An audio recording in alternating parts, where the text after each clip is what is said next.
Senhor, quem morará em vossa casa e no vosso monte santo habitará? Salmo 14. Um bom dia. Em nome do Pai, do Filho e do Espírito Santo. Amém.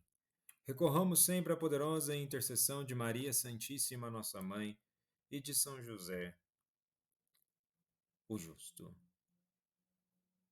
E o Salmo de hoje nos traz a reflexão para que possamos nos questionar mediante as nossas práticas de fé.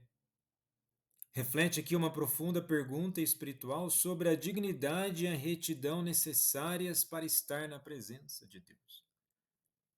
Acredito aqui que você já tenha escutado aquela música, Senhor, quem morará em vossa casa? Quem no vosso monte santo habitará? E a resposta na música é aquele que caminha sem pecado e pratica a justiça fielmente, que pensa a verdade no seu íntimo e não solta em calúnias sua língua. Ou seja, habitar em Deus requer o exercício contínuo de não nos acostumarmos com o pecado. Muitas vezes pode existir aí um pensamento dizendo: mas eu sou pecador, eu não sou capaz de dizer isso. Bom, primeiramente, se você reconhece que você é pecador, você já está no caminho certo.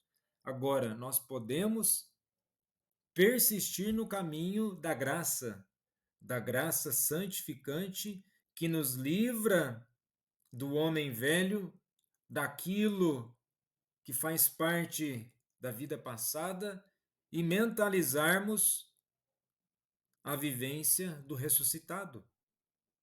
Resistir ao mal é preciso. Por mais que sejamos seres limitados, muitas vezes incapacitados, ao nos aproximarmos de Deus, com um coração contrito, com vontade de mudança, estaremos resistindo ao mal. E nesse sentido, ao nos aproximar de Deus, ficaremos mais próximos e atentos da fidelidade dos mandamentos, dos compromissos. E a primeira leitura de hoje do Deuteronômio, capítulo 4, versículos 1 e 2 e versículos 6 ao 8.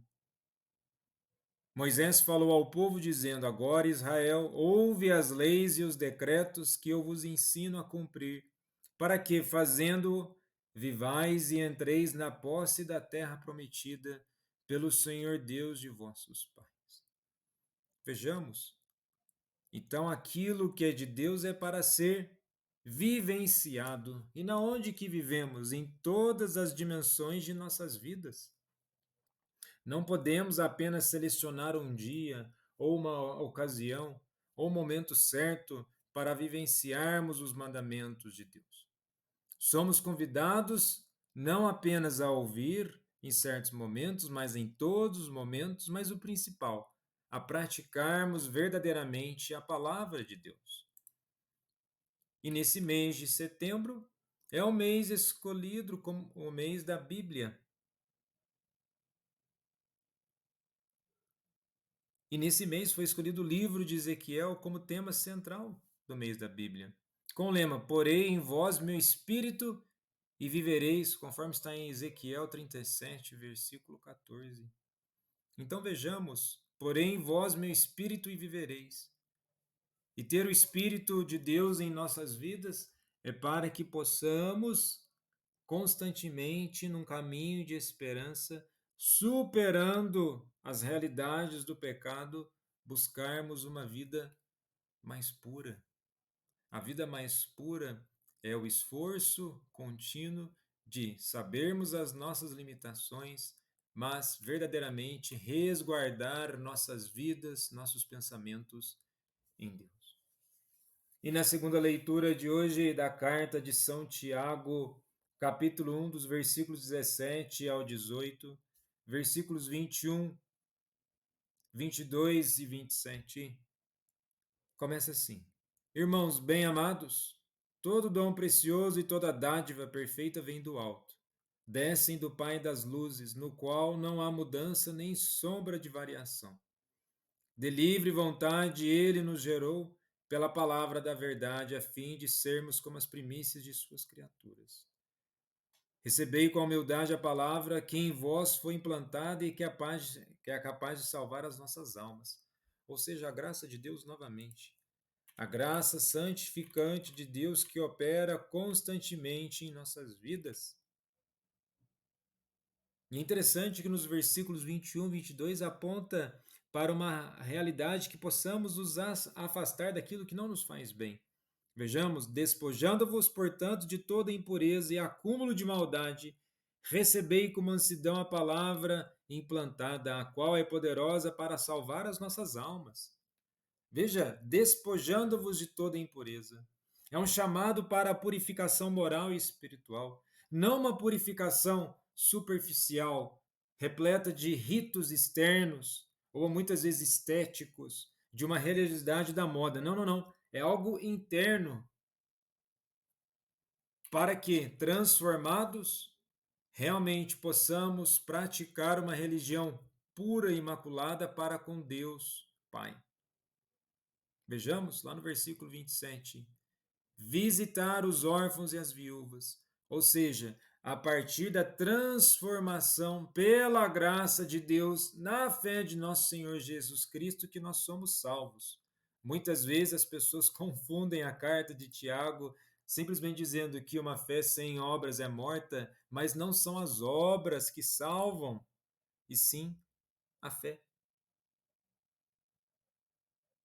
Não por obras de justiça praticadas por nós, conforme está em Tito 3, versículo 5. É pela fé. A fé que nos regenera, que nos transforma interiormente, e é isso que Jesus aponta para o evangelho de hoje em Marcos 7, dos versículos 1 ao 8, e versículos 14 ao 15, e versículos 21 ao 23.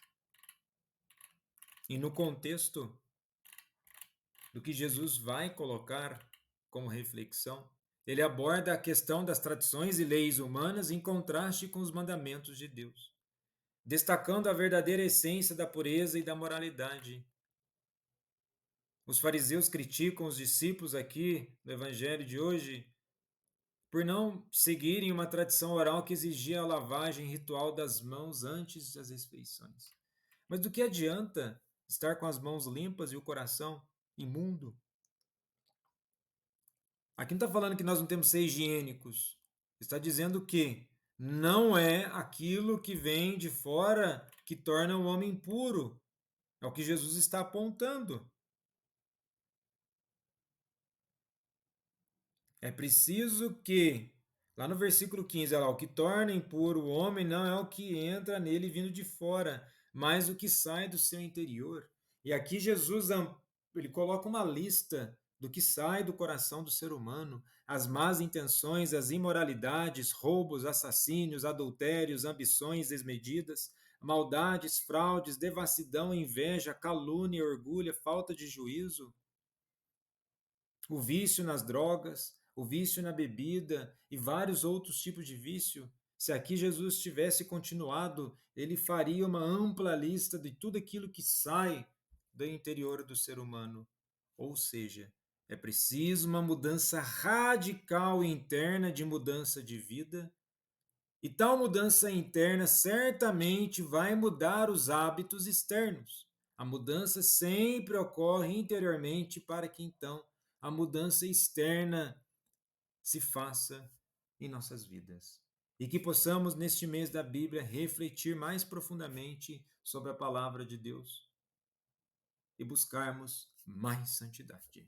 Jesus, manso e humilde de coração, fazei o nosso coração semelhante ao vosso.